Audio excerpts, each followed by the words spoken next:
दोस्तों, चंदा मामा दूर की अब तक ये लाइनें आपने लोरी में और कविता में सुना होगा, पर आपने कभी ऐसा सोचा है कि चांद हमसे हमेशा के लिए दूर चला जाए तो क्या होगा?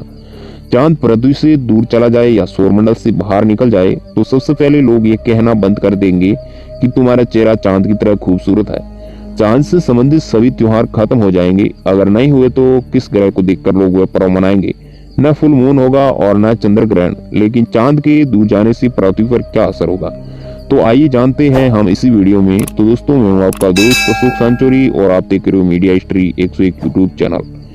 चांद, जिसे शुद्ध हिंदी में चंद्रमा कहा जाता है, पृथ्वी का प्राकृतिक उपग्रह है। रात के समय जब ये चमचमाता है तो इससे निकलने वाला प्रकाश अंधेरे को चीरता हुआ पृथ्वी पर उजियाला फैलाता है। ये देखने में काफी सुंदर लगता है। एक पूरे महीने में इसके अलग अलग आकार हमें देखने को मिलते हैं। चांद हमारी पृथ्वी का इकलौता कुदरती उपग्रह है। चांद हमारी पृथ्वी से लगभग 3,84,000 किलोमीटर दूरी पर स्थित है। चांद पर सबसे पहले कदम रखने वाले व्यक्ति नील आर्मस्ट्रांग थे। उन्होंने 20 जुलाई 1969 को चांद पर कदम रखा था। चंद्रमा की उत्पत्ति अरबों साल पहले एक बड़ा ग्रह पृथ्वी से टकराया था। इस टक्कर के फलस्वरूप चांद का जन्म हुआ और चांद ने पृथ्वी के पास ही अपना बसेरा बसा लिया।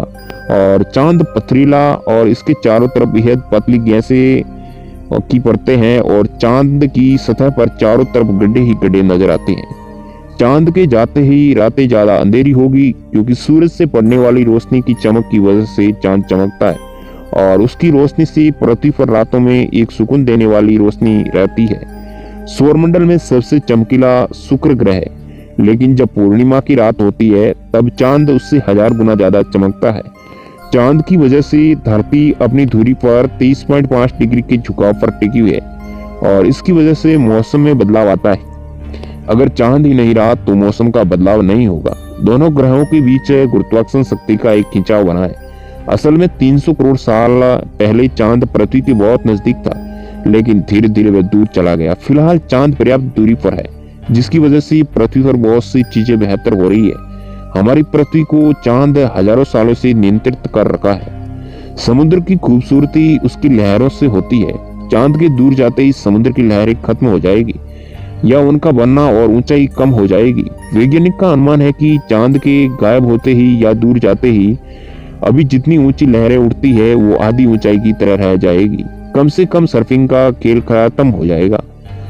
रात्रिचर जीव के जीवन पर बड़ा असर पड़ेगा। करोड़ों सालों से विकसित होते आ रहे मौत का तो जीवन चक्र ही खराब हो जाएगा। वह चांद और तारों की रोशनी के बल पर नेविगेट करता है। नए पैदा हुए कछुए और चांद की रोशनी के सहारे अपना रास्ता खोजते हैं। वो भटक जाएंगे। इंसानों द्वारा बनाई गई रोशनी उन्हें समुद्री किनारों से खींचकर शहरों की तरफ ले आएगी। ये उनके लिए जानलेवा होगा। और चांद की गुरुत्वाकर्षण शक्ति की वजह से पृथ्वी का दिन अभी हर 100 साल में 2 मिलीसेकंड बढ़ रहा है। अगर यह दिन का बढ़ना कल रुक जाए तो इसका असर इंसानी टाइम स्केल पर पड़ेगा। नासा के साइंटिस्ट ने 2017 में कहा था कि समय के साथ पूर्ण सूर्य ग्रहणों की संख्या और आवृत्ति कम हो जाएगी। अब से लगभग 60 करोड़ साल बाद पृथ्वी पूर्ण सूर्य ग्रहण की सुंदरता का अनुभव आखिरी बार करेगी, क्योंकि पृथ्वी और सूरज के बीच चांद आएगा ही नहीं। अगर चांद करोड़ों साल पहले गायब हो गया होता तो पृथ्वी का रोटेशन एकदम अलग होता और पहले पृथ्वी 4 घंटे में एक चक्कर लगाती थी। चांद की वजह से धीमे होते होते 24 घंटे हो गई। चांद पृथ्वी से दूर गया तो पृथ्वी का चक्कर भयानक तौर पर बदल सकता है, यानी दिन 2 घंटे का और रात 2 घंटे की, या फिर ज्यादा कम भी हो सकता है। वैज्ञानिक इस बात की पुष्टि कर चुके हैं कि चांद पृथ्वी से हर साल 1.5 इंच दूर खिसक रहा है। आखिरकार एक समय ऐसा आएगा जब पृथ्वी का प्राकृतिक उपग्रह बहुत दूर चला जाएगा। चंद्र ग्रहण जैसे नजारे तो भूल ही जाइए, क्योंकि ये इतना छोटा दिखेगा कि सूरज को ढक नहीं पाएगा। तो दोस्तों, कैसी लगी जानकारी कमेंट करके